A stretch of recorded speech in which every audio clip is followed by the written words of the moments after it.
Hey everyone, and welcome back to a brand new explainer right here on the Gap Advisors Ind AS Clinic YouTube channel. So glad you're joining me today. If you've ever found yourself totally tangled up in the weeds of accounting standards, well, you're in exactly the right place. Today, we're going to unravel a really fascinating accounting mystery together, step by step. We're going to make the whole shebang crystal clear. Look at this number, 3,20,000 rupees. Okay, sure, it seems like a straightforward figure, right? But in the corporate world, how a company treats this exact sum can completely flip their financial story upside down.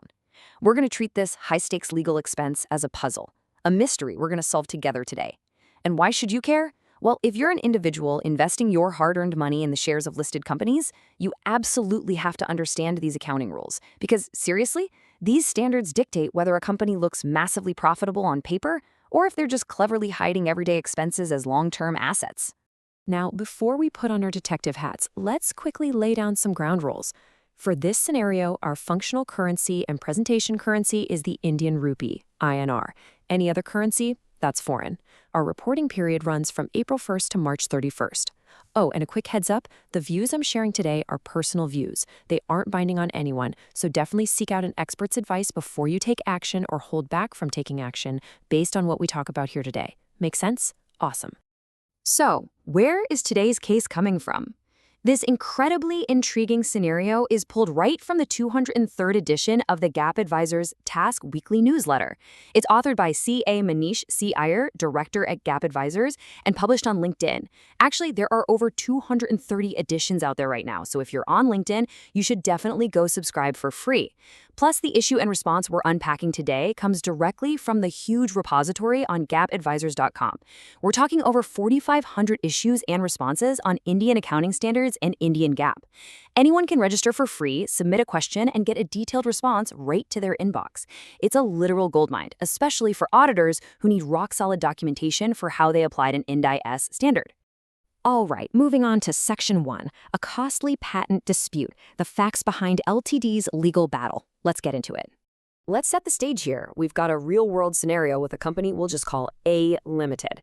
Now, back on August 20th, 2017, A Limited was granted a patent. Nice, right? During that 2017-18 reporting period, they incurred legal costs of 2,40,000 rupees just to get that patent registered. But the story doesn't end there. They ended up having to shell out an additional 3,20,000 rupees to successfully sue a competitor who was, stepping on their toes. A Limited expects the economic life of this patent to be 8 years, but really focus on the stark difference in these costs for a second. You've got the initial registration costs, and then you've got this later, entirely separate cost just to fight off a competitor in court. Which brings us to Section 2, the capitalization question, balance sheet or profit and loss? So here is the core dilemma, the exact kind of headache finance teams and auditors deal with every single day. I want you to guess this one. Should A Limited capitalize that 3,20,000 rupees from the lawsuit and slap it onto the cost of the patent on the balance sheet, or does it belong as an expense, taking a hit on the profit and loss statement? Think about it for a second. Does winning a lawsuit actually add measurable, lasting value to the asset itself, or is it literally just the cost of doing business to protect what's already yours? Let's crack this open in Section 3, Decoding Ind AS 38, the detective's toolkit for intangible assets. To get the definitive answer, we've got to consult the rulebook. Paragraph 24 of Ind AS 38 is super clear. An intangible asset has to be measured initially at cost.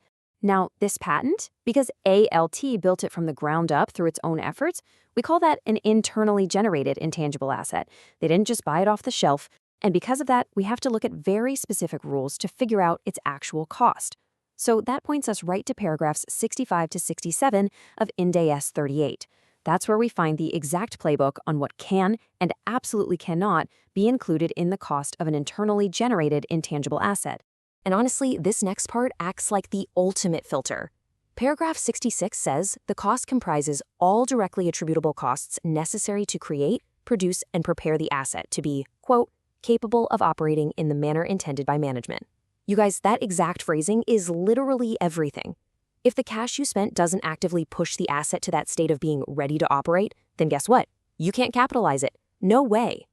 Which leads us nicely into Section 4, allowed versus excluded costs, the Ind AS 38 filter. let's look at how this standard actually draws this line in the sand. What's super interesting here is how strictly it separates creating an asset from just maintaining it. So on the left, paragraph 66 gives us the allowed bucket, directly attributable costs. Think materials, employee benefits from generation, and crucially, the fees to register a legal right. That perfectly explains why A Limited's first bill, the $240,000 for registration, gets capitalized. But then look at the right side, paragraph 67. This is the excluded bucket. It explicitly leaves out general overhead, inefficiencies, and staff training. So the million-dollar question? Well, the 3,20,000 rupee question. Where does suing a competitor fit into all this? Let's systematically run A Limited's mystery through this filter. Step 1. Identify the cost. Okay, we're looking at the 3,20,000 rupees spent suing a competitor. Easy enough. Step 2. Ask the ultimate test question. Does spending this money make the patent ready for its intended use? And step 3, the reality check. No, it doesn't. The patent was already granted. It was already perfectly capable of operating just the way management intended long before that competitor showed up. This lawsuit, it's just defending a fully functional right that already existed. It doesn't build anything new. And here we are, Section 5, the final verdict, solving A Limited's accounting dilemma. The suspense is officially over. Let's lay down the definitive accounting treatment here. The bottom line is this. Because the money spent to prosecute the patent infringement didn't make the patent ready for its intended use, that 3,20,000 rupees cannot be capitalized. It's a hard no. It absolutely must be recognized as a legal expense in the profit or loss statement for that exact period. It's a defensive cost, plain and simple, not a creative one. I really want to leave you with a provocative thought here. Think about how misclassifying these defense expenses could artificially pump up a company's perceived value, right? If A Limited had just quietly tucked that 3,20,000 into the balance sheet as an asset, their expenses for the year would look lower, and magically their profits would look higher. Plus, their total assets would look bigger. This right here is exactly why strict adherence to standards like Ind AS 38 is so critical. It protects us, the investors, from misleading financials, ensuring that when we look at a balance sheet, we're seeing actual operational value, not just a mountain of capitalized legal bills.